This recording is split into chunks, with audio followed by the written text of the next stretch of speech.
यस्य सर्वे समारंभाः काम संकल्प वर्जिताः ज्ञान अग्नि दग्ध कर्माणम तमाहु पंडितम बुधाः। जिसके संपूर्ण कार्य कामना और संकल्प से रहित है, ऐसे उस ज्ञान रूप अग्नि द्वारा भस्म हुए कर्मों वाले पुरुष को ज्ञानी जन पंडित कहते हैं। त्यक्त्वा कर्म फला संग नियतृप्तो निराश्रय कर्मण्य अभिप्रवृत्तो अपि नैव किंचित करोति स। जो पुरुष सांसारिक आश्रय से रहित सदा परमानंद परमात्मा में तृप्त है, वह कर्मों के फल और संग अर्थात कर्तृत्व अभिमान को त्याग कर कर्म में अच्छी प्रकार बरतता हुआ भी कुछ नहीं करता है।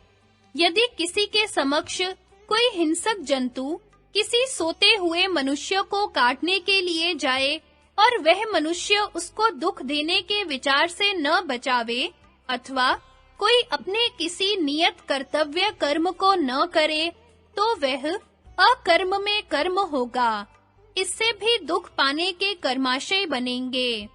कर्म सिद्धांत बहुत गहन है, स्थूल बुद्धि से समझ में नहीं आ सकता, एकाग्र बुद्धि से ही समझा जा सकता है। इस कर्म सिद्धांत का सार यही है कि कोई कर्म भी किसी को दुख देने की नियत से न किया जाए। मा हिंस्यात् सर्वभूतानि। वास्तव में न कोई किसी को सुख दे सकता है, न दुख। जो मिलना है वह उसे अवश्य मिलेगा। मनुष्य दूसरों को सुख दुख पहुंचाने की नियत से कर्म करके अपने अंदर सुख दुख पाने के कर्माशय एकत्र कर लेता है। संगति। योगी के लिए सुख दुख दोनों दुख रूप ही हैं।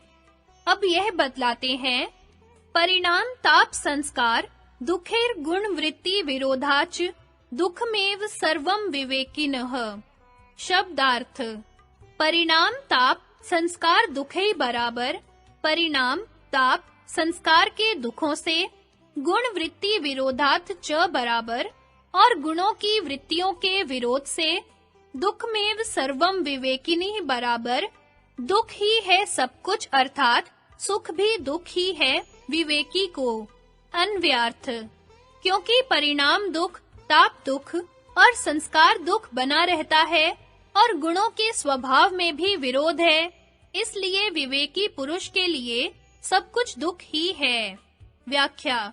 जिस प्रकार विष मिला हुआ स्वादिष्ट पदार्थ भी बुद्धिमान के लिए त्याज्य है, इसी प्रकार जिन योगी जनों को संपूर्ण कलेश तथा उनके विभाग आदि का विवेक पूर्ण ज्ञान हो गया है, उनको संसार के सब विषय सुखों में दुख ही दुख प्रतीत होता है, क्योंकि इन सुखों में भी 4 प्रकार का दुख सम्मिलित है, जो नीचे व्याख्या सहित वर्णन किया जाता है।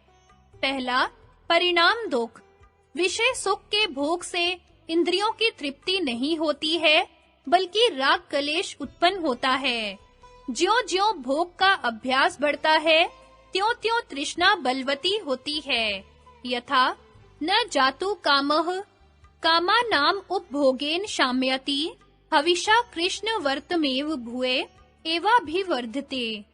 विषय कामना विषयों के उपभोग से कभी शांत नहीं होती, किंतु हवन सामग्री के डालने से अग्नि के सदृश और अधिक भड़कती है। अर्थात हवी डालने से अग्नि बुझती नहीं, किंतु और बढ़ती है। इसी प्रकार विषय सुख के भोग से विषय सुख की कामना शांत नहीं होती, किंतु और बढ़ती है। विषयों के भोग से इंद्रियां दुर्बल हो जाती हैं। अंत में इंद्रियों में विषय भोग की शक्ति बिल्कुल नहीं रहती और तृष्णा सताती है।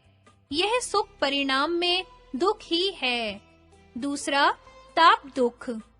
विषय सुख की प्राप्ति में और उसके साधन में राग कलेश उत्पन्न होता है और उनमें जो रुकावटें होती हैं, उनसे द्वेष कलेश उत्पन्न होता है।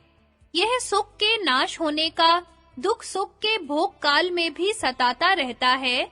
इसी कारण यह सुख परिणाम में ताप दुख है। तीसरा, संस्कार दुख।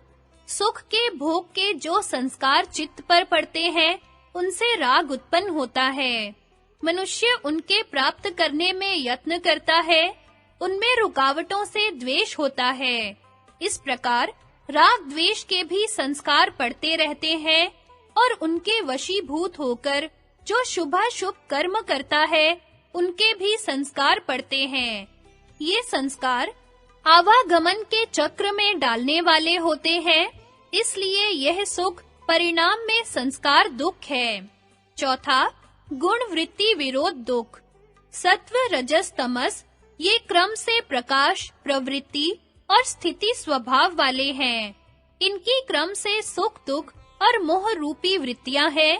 ये तीनों गुण परिणामी हैं। कभी एक गुण दूसरे को दबाकर प्रधान हो जाता है, कभी दूसरा उसको।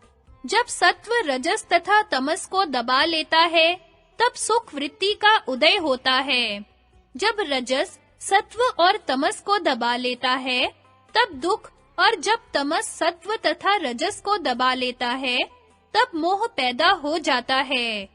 इन तीनों गुणों में परिणाम रहता है, इस कारण इनकी वृत्तियों में भी परिणाम का होना आवश्यक है और सुख के पश्चात दुख और मोह का होना स्वाभाविक है। यह गुण वृत्तियों के विरोध से सुख में दुख की प्रतीति है। जिस प्रकार मकड़ी का जाला भी आंख में पड़कर अत्यंत दुखदाई होता है, इसी प्रकार विवेकी योगियों का चित्त अत्यंत शुद्ध होता है। उनको लेश